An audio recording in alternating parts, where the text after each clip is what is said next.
noite.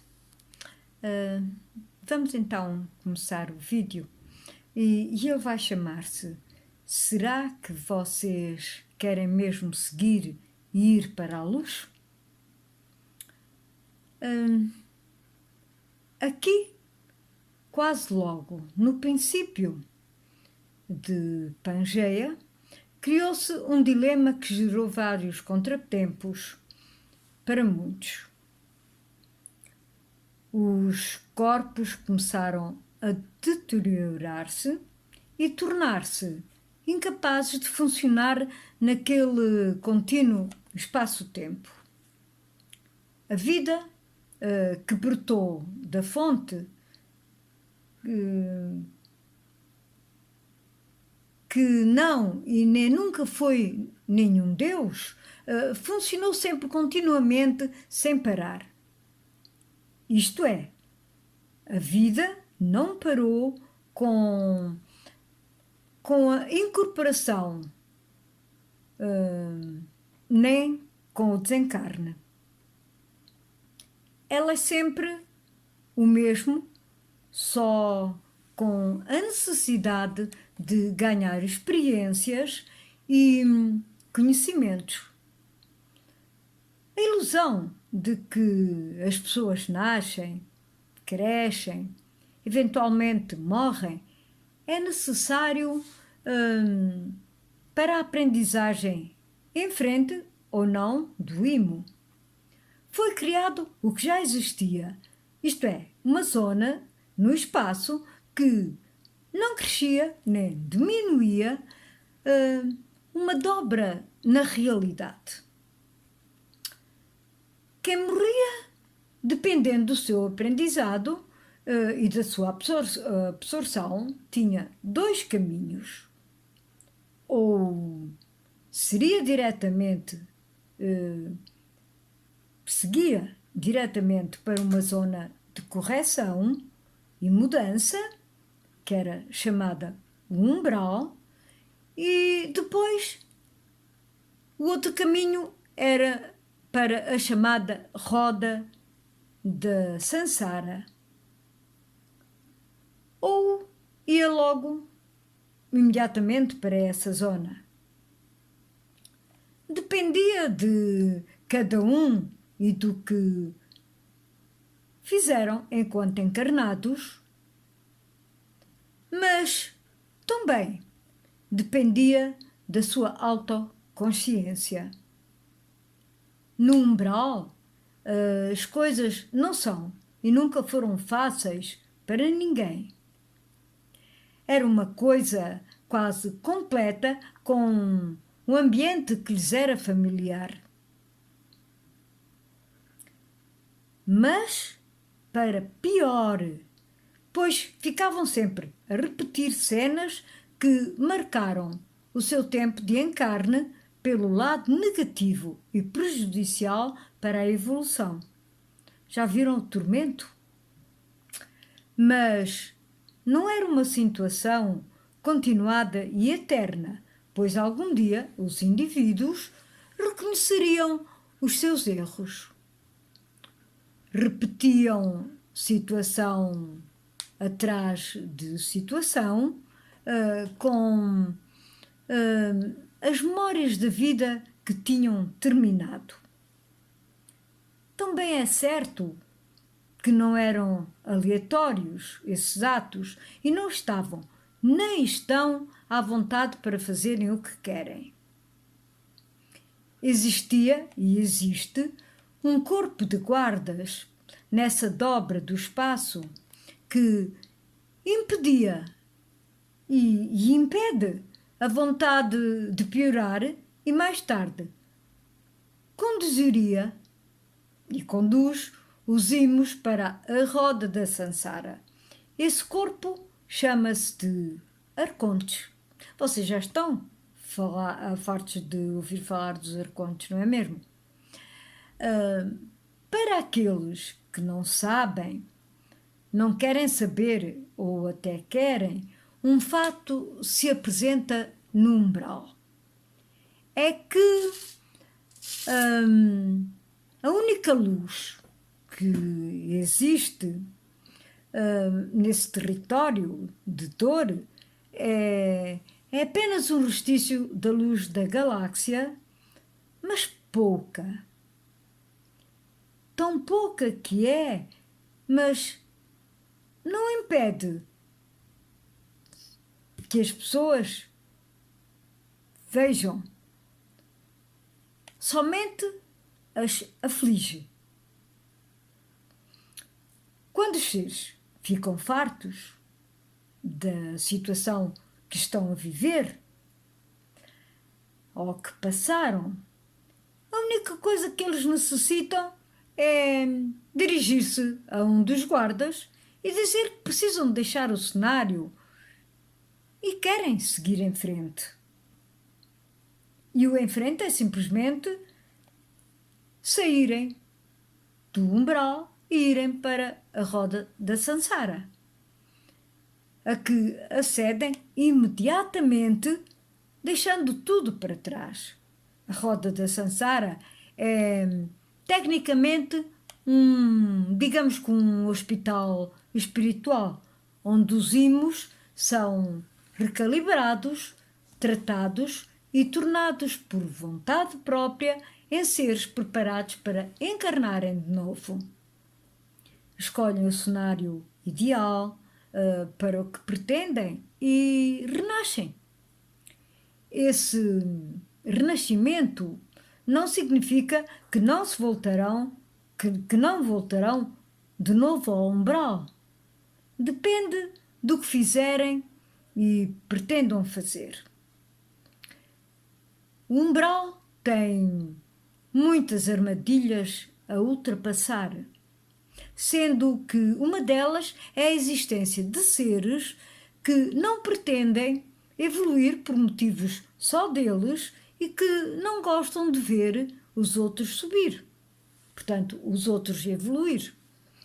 Então, nas diversas zonas da lama da existência, eles aparecem e atacam os seres através do medo, da cobiça, dos desejos velados e, em muitos casos, mantêm esses seres em verdadeiro cativeiro, um cativeiro espiritual, e vão alimentando a sua dor e a sua solidão em níveis aceitáveis para eles, embora o vazio interior aumente.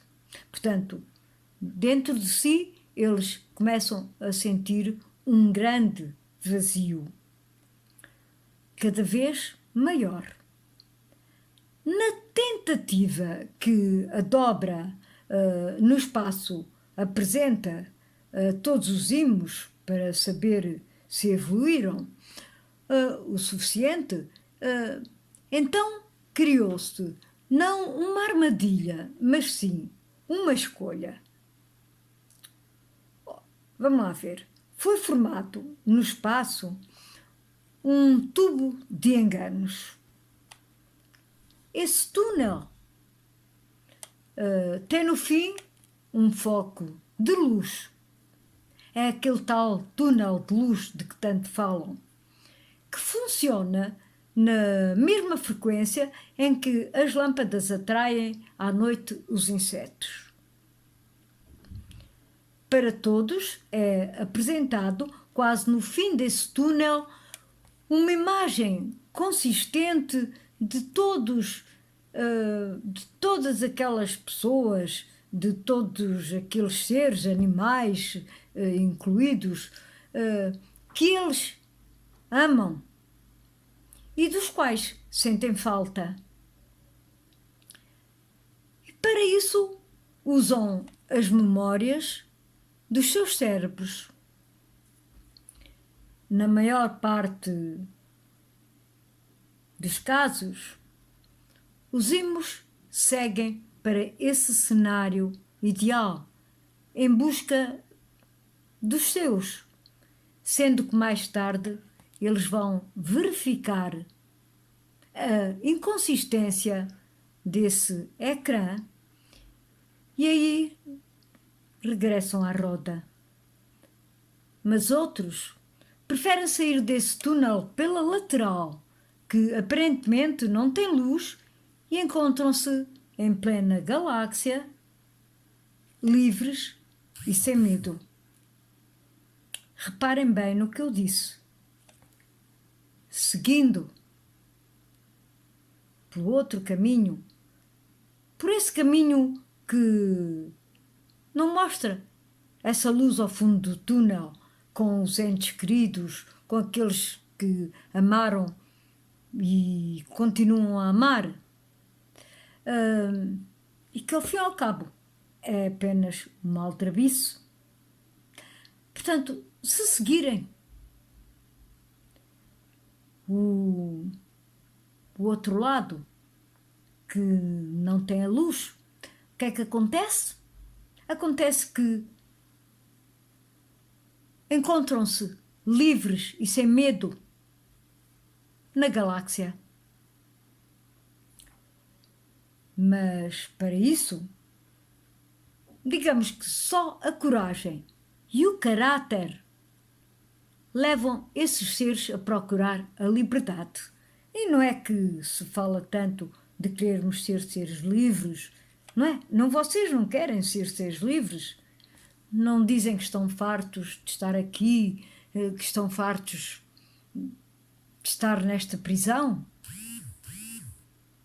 Então, sabem qual é o caminho a seguir?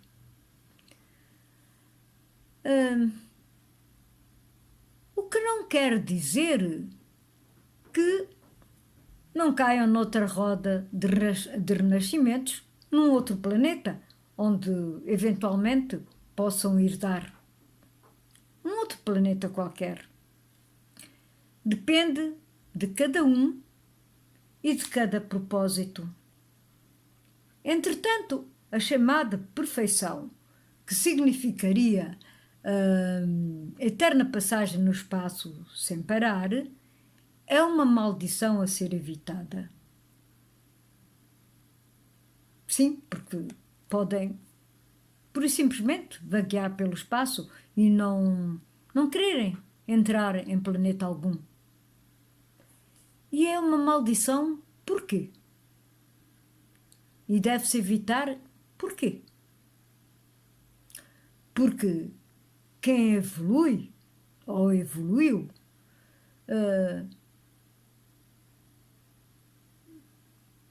quem evoluiu tudo, apenas tem o passo final para a inutilidade de uma vida.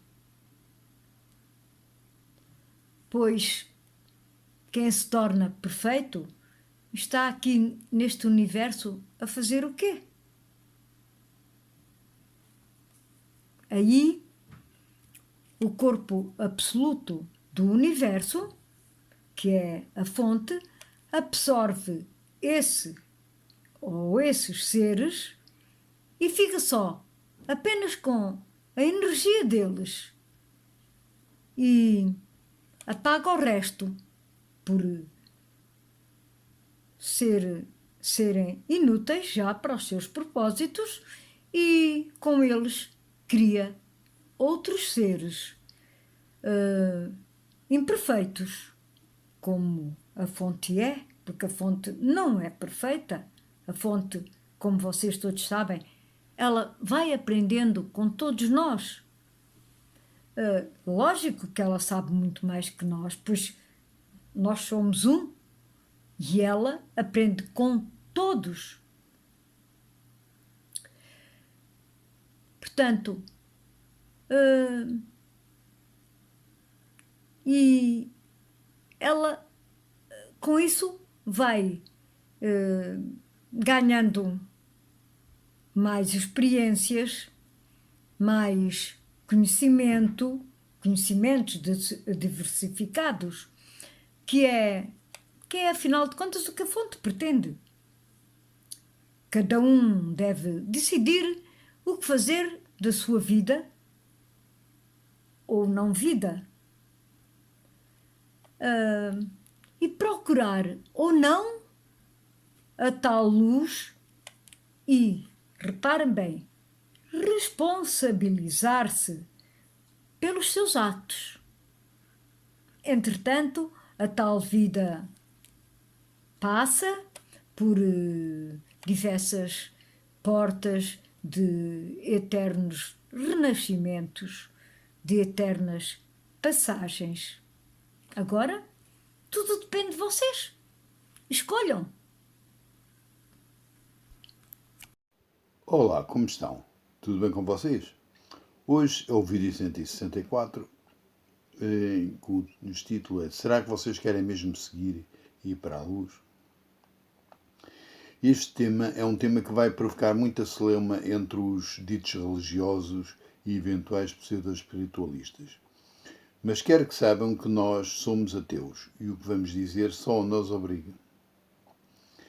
Também devemos elucidar-vos que, para quem não sabe, e temos encontrado muitos que pelos vistos não sabem, ou fazem de conta que não sabem, ser ateu não é não acreditar no aspecto espiritual da vida, mas sim não se crer numa figura a que se chama divina e que controla toda a vida neste planeta. Não existem nem deuses, nem Deus. São factos totalmente diferentes. Todas as civilizações antigas tiveram figuras supremas desse tipo, não só por medo de se viver uma vida em que a responsabilidade pessoal se tornaria obrigatória, não foi só por isso. Também em paralelo aconteceu, e só assim se justifica, uma das vertentes mais fáceis de compreender. Vocês que nos veem aqui no YouTube sabem que o nosso canal, este que estão a ver neste momento, se chama Dragonar a Verdade. É um canal com mais de 400 vídeos já feitos para vocês e que nós tentamos explicar tudo o que está a acontecer, sempre o ponto de vista de um dragão, ou se quiserem drago, do sistema solar de Alwaide a 361 anos-luz daqui, em Beta Draconis.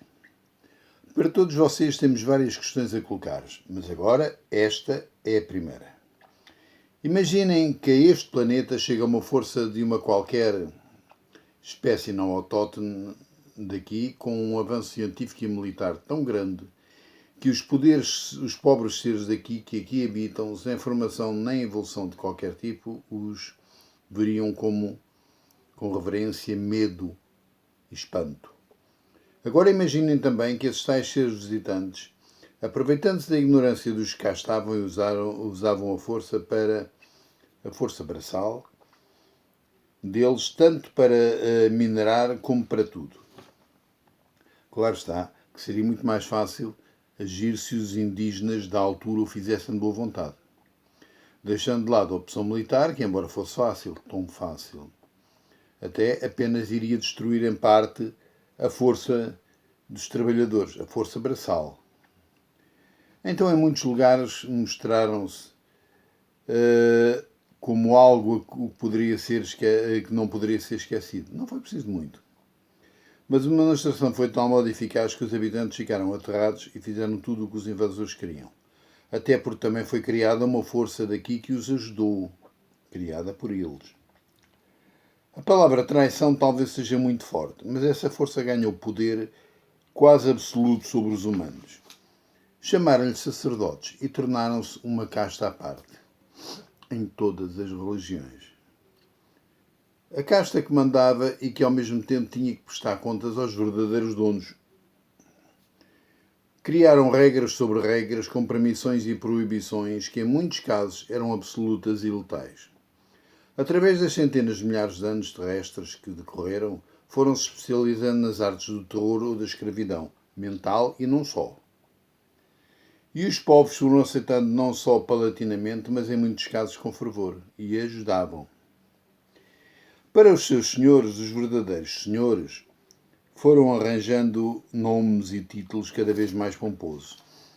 Nestes últimos milénios convencionou-se chamar-lhe deuses, mas esses tais títulos de deuses tiveram neste planeta pequenino muitos nomes, que correspondiam à forma idiomática que cada sociedade possuía. Só nos últimos 2000 anos é que, devido à invasão das terras longínquas pela Europa, se uniformizaram os termos para as palavras que significavam Deus ou deuses. Portanto, estas palavras só representam raças mais poderosas e avançadas que, ao fim e ao cabo, são os donos dos escravos.